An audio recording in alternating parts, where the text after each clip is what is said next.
When I first started learning how to draw in the fifth grade, I held on to specific characters and ways of doing things that felt comfortable to me. And I just kept doing that same thing over and over for years on end. I reached some level of competency with drawing, but ultimately everything kind of fell flat and did not get up to a standard I was happy with. I did not pay any attention to the fundamentals. I'd watch art tutorials ad nauseum and just be in awe of these artists I looked up to and how they made everything look so effortless. And I just couldn't figure out why I couldn't do what they could do. I couldn't bridge that gap in my skill set.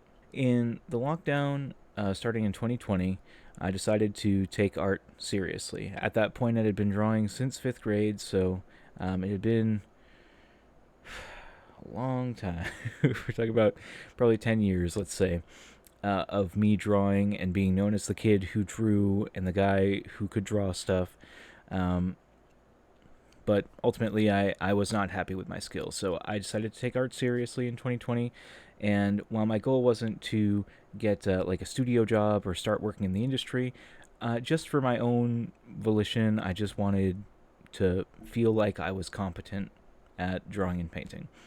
So, over the next 3 months, starting in March of 2020, I created something every day and posted it to an art community I had joined for a critique.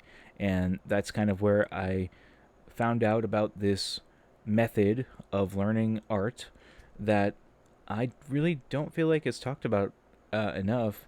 And a lot of people just say, oh, you just got to focus on the fundamentals.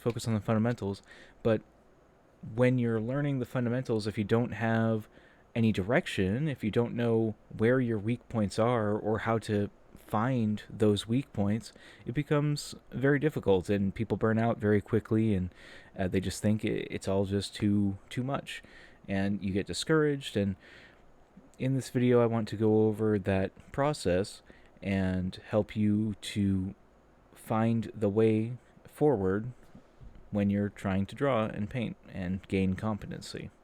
So, as it stands in 2025, this is where my skill level is with art currently. All of these were created in the past year. My finished work is still pretty rough, I'd say. I like to keep things kind of with that look. I don't go to a super hyper detailed end point, but I can draw and paint pretty much whatever I want. And if I don't know how to draw and paint it, I know how to learn how to draw and paint it. So, with that, the process is 2 steps. They are 2 simple steps. They are not 2 easy steps.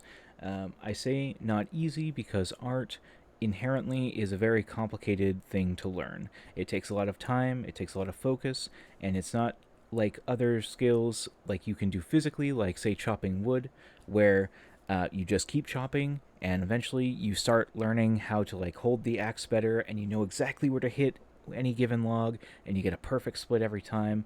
That is not art. Art is a combination of a bunch of different aspects: shape, light, form, observation, proportion, all these different things. It's more akin to building a house yourself from scratch. So it would be like learning how to chop wood perfectly, mill that wood into all the parts you'd need, framing the house, drywalling the house, doing all the electrical, plumbing, everything that goes into building a house, every aspect of that, laying a foundation, like with cement, all that. That is what I would liken creating art to. You have to learn all the fundamentals, which are all these pieces that go into building a house, and that house is your final product of painting or drawing.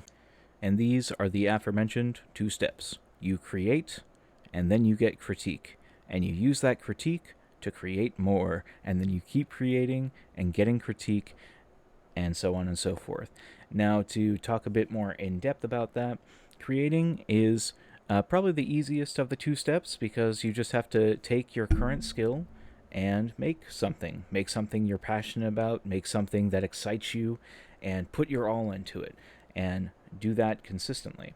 um, Once you've created this thing, you are then going to put it in for the second step, which is the hardest of the two steps. And I say it's the hardest of the two steps because this is where your ego is going to take a hit. Your self esteem may take a hit. You shouldn't take the critique personally, but this is art. It's inherently personal, and it's hard to separate those two things. So I completely understand if you're not used to taking critique very well. In the 3 months that I joined that art community, I was taking blows to the ego every single day. I would be I'd go in so proud of what I'd made. I'd be thinking, yes, this is it. I'm finally getting it. Just to be told, actually, no, this is bad. This is wrong. This is how you can fix it. And I did specifically ask, and I would encourage you to do this too. I specifically asked for critique that did not tell me what was good. I only wanted to know what was bad, because getting this compliment sandwich to kind of save your feelings, it just kind of muddies the waters. I just need to know what's wrong because I'm trying to get better. And so that was my goal. Now, to talk a bit more about critique, because this is extremely important, how you take critique, which critique you filter out, and which ones you accept. Okay? So, when taking critique, you have to just kind of leave your ego at the door. It's really, there's no other way around it. Your feelings probably going to get hurt, because when we make something, we're proud of it, and we want other people to like it, and we just want to be told how good we are, especially in America. But unfortunately, if we're learning, we're not good, and we just have to accept that we're not good yet, but we can get better. And if we can just get over this hump of needing to be the best or needing to be good right now, we will learn how to be good. So when we want to filter critique, we don't want to get caught in the trap of hiding behind "it's my style," right? If you're trying to get better, throw style out the window. Your style develops naturally as you get better at art. You can't just say, "this is my style," to cover up mistakes. That goes against the entire purpose of what we're doing here. Say someone submits this drawing for critique. Now, this is we can tell it's trying to be Kirby. There's some glaring issues, though, chief of which is a pretty actionable step this artist can take to make this a better piece. Kirby is not made of cubes. We're going to assume that they're not making a Minecraft version of Kirby or a Lego Kirby. We're trying to draw a Kirby. So he's round shapes. He's a circle. He should have circular arms. He should have circular feet. This is an example of critique that would be useful to keep in. Like, hey, just want to let you know, Kirby's not a cube, so you should probably make him out of circles. An example of critique that you can filter out that's not important or not actionable is someone coming up and saying, actually, I don't like original Kirby. I like yellow Kirby better.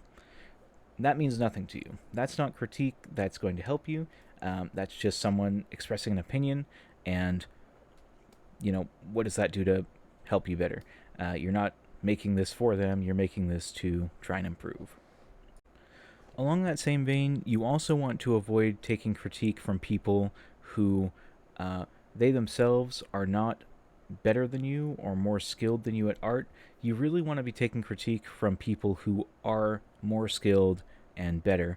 There's a lot of communities online where you can talk with people who work in the art industry. Most of them don't have social media, but they do hang out online.